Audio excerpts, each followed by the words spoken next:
Hello अस्सलाम वालेकुम, कैसे हैं? ठीक है। कल एनालिसिस रह गई थी मैच डे 4 की 3 की। तो आज करते हैं थोड़ा जल्द शॉर्ट निपटाएंगे ताकि फिर आज का भी दे सके। तो आगाज़ करते हैं इटली ने बॉलिंग ली स्कॉटलैंड के अगेंस्ट। वो सबसे बड़ी गलती की क्योंकि यहाँ पे चेस जितना स्कॉटलैंड ने बनाया वो नामुमकिन होता है। अगर पहली बैटिंग इटली ले लेता तो थोड़ा बहुत चांसेस होते कि कुछ ना कुछ रन्स करके फुल फाइटिंग स्पीड देता। उसका रीज़न ये है कि यहाँ पे आपका जिस तरीके से इनका जो मैन कैप्टन है मैटसन, जो बैटिंग का इनका रीढ़ की हड्डी थी, वो उसके शोल्डर में इंजरी हो गई, जिसकी वजह से एक सबसे बड़ा इटली को दूसरी इनिंग में नुकसान उठाना पड़ा। और सबसे बड़ी बात ये कि मुंजी को सबसे अच्छा 40 पर इसका कैच छूटा था पावर प्ले के बाद, लेकिन चांस था कि वहाँ से पकड़ सकती थी इटली, लेकिन उसकी भी गलती थी इटली की। और वहाँ से भी वो मुंजे ने और चार्ज करना शुरू किया तो फिर 126 तक, यानी 13 ओवर से 13 ओवर तक ले गया था। मिक ने भी अच्छी खासी भी चार्जिंग की भी। माइकल लीस ने आखिरी ओवर में भी 2 चौके 2 छक्के लगाए, तो यानी 208 तक टारगेट लेके गए, जो कि इटली के लिए इम्पॉसिबल था क्योंकि शुरू में पावर प्ले में अली हसन ने फिर भी थोड़ी अच्छी बॉलिंग करवाई थी, लेकिन बाद में फिर सारे जितने भी बॉलर्स थे वो सारे इतनी अच्छी वो नहीं डाल पा रहे थे डिलीवरी। तो ये इशू आया। तो फिर जब इनकी बैटिंग स्टार्ट हुई इटली की, तो स्टार्टिंग में ही 3 विकेट तो गिर गई थी इनकी पावर प्ले के अंदर ही, 40 के अंदर। उसके बाद फिर 70 तक की पार्टनरशिप बनाई मिलके हैरी मैनिटी और बेंजामिन मैनिटी, दोनों भाइयों ने मिलके अच्छी खासी मोमेंटम में लेके जा रहे थे। लेकिन मसला क्या हुआ, जैसे ही हैरी मैनिटी आउट हुआ, बेंजामिन अकेले जितना तक ले जा सकता था वो ले जा सका, लेकिन पीछे किसी की सपोर्ट भी नहीं मिली, ना ग्रेंट स्टीवर्ट की मिली, ना इनका ज्ञान पीरो मेडी, इनका विकेट कीपर है।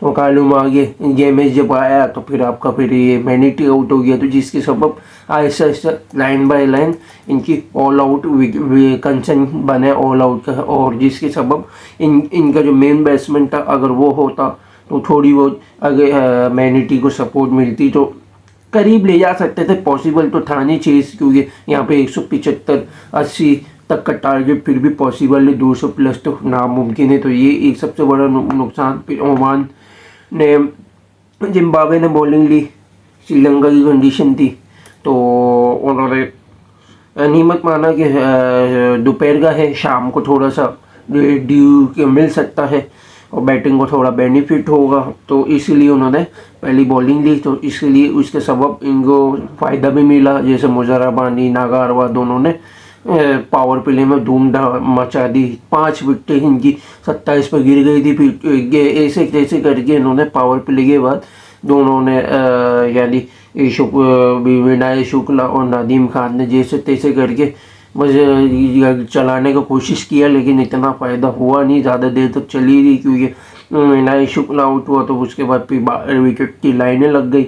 आखिरी में भी नदीम खान खड़ा रह गया, जितने रन एंड तक ले जा सकता था वो ले गया, वरना अदरवाइज 100 भी मुश्किल नज़र आ रहे थे। लेकिन जिम्बाब्वे का सबसे बड़ा बेनिफिट ये हुआ कि जैसा कि मैंने बताया, नगारवा मुजरबानी दोनों अच्छा ऑप्शन है पावर प्ले में। ब्रेडी वन चौथे 5वें ओवर में लगा सकते हो, लेकिन उसका भी सबसे बड़ा बेनिफिट ये हुआ, ब्रेडी वन ने विकेटें तो ली नहीं थी, लेकिन डेथ ओवर में आखिरी में 3 विकेटें इसने सारी गिराई थी, तो वो एक सबसे बड़ा अच्छा मोमेंटम बना था। वरना वहाँ से 20-30 रन ओमान आराम से मार सकती थी। लेकिन फिर बाबे की बैटिंग आई तो मारूमानी ने स्टार्टिंग अच्छी दी, ओपन में रन जिस तरीके से तेज़ किए, गैप के अंदर 5 चौके मारे, उसके सबब थोड़ा मोमेंटम आया। मारूमानी आउट हुआ, मेयर भी गया, फिर ब्रेंडन टेलर ने भी बेनेट के साथ पार्टनरशिप बनाई, दोनों फिर एंड तक लेके गए। फिर एंड में आके भी ब्रेंडन टेलर इंजर्ड हो गया था, थोड़ा इशू आ गया था इसका, तो फिर सिकंदर रज़ा आगे भी मैच फिनिश किया। तो यहाँ पर जिम्बाब्वे की सबसे बड़ी एक कामयाबी हुई अच्छे रन रेट के साथ। इसी तरीके से साउथ अफ्रीका के कैनेडा ने टॉस दिया, मेरे को समझ नहीं आया कि बॉलिंग क्यों ली बैटिंग लेनी चाहिए थी कम से कम। ये है कि जिस मोमेंटम में साउथ अफ्रीका चल रहा था, थोड़ा मुमकिन था, पॉसिबल था कि भाई फंसा सकता था, कुछ भी हो सकता था। तो कैनेडा ने जितने रन बनाए उससे ज़्यादा बना लेता पहली इनिंग में, ये एक सबसे बड़ा फ़ायदा मिल जाता। 170 तक भी बना सकता था, ये मैंने आपको बताया था, लेकिन गलती ये इन्होंने की, जिसके सबब फिर डी को खड़ा रहा, फिर मार्करम ने अच्छी पार्टनरशिप दी, एंकर करके लेके गया, फिर डिको का आउट हुआ तो फिर रिकिल्टन फिर थोड़ा सेट हुआ तो फिर मार्करम ने अपने भी रन से थोड़े चार्ज करने शुरू किए, तो उसने भी तेज खेल के इनिंग को पूरा बिल्ड किया। फिर रिकिल्टन आउट हुआ तो फिर आपका भी ब्रेविस की भी विकेट गिर गई, फिर मिलर और स्टम्प आगे फिर 170-80 के स्ट्राइक रेट से थोड़ा तेज खेल के 200 तक की जानिब ले गया, जिसके सबब सबसे ज़्यादा फ़ायदा हुआ साउथ अफ्रीका का। और जो मोमेंटम जो शुरू में पकड़ रही थी कनाडा, वो आहिस्ता आहिस्ता लूज़ करती जा रही थी, जिसके सबब इनकी बैटिंग में सारा स्टांस नज़र आ गया था। और जो 2 विकेट इनकी गिरी थी पावर प्ले में, उसके बाद फिर आपका 4 विकेट भी पूरे पावर प्ले में, जिसके सबब फिर हर्ष ठाकर और फिर आपका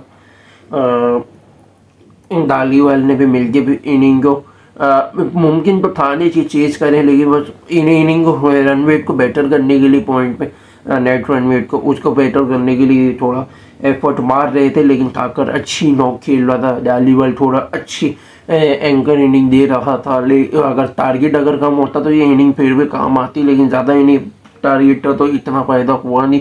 और ठाकर के जाते ही भी सात बिन जफर रन बना नहीं लग रहा था, धालीवाल आउट हो गया, फिर सात बिन जफर, फिर जसकरण सिंह सारे फिर यानी लाइन से आए। फिर उसके बाद 160 के करीब ही ये लोग रन बना सके। तो ये एक सबसे बड़ा बेनिफिट ऑफ मोमेंटम मिला है साउथ अफ्रीका को, क्योंकि आगे अफगानिस्तान और फिर न्यूजीलैंड के भी एक बड़े मैचेस है, तो उसमें ये नॉकिंग खेलने को एक बेनिफिट है, क्योंकि इनके सारे जितने भी मैच हैं साउथ अफ्रीका के वो अहमदाबाद में, तो ये अच्छी इनको इस सेशन मिल गया कनाडा के अगेंस्ट। तो ये एक सबसे बेनिफिट तो था।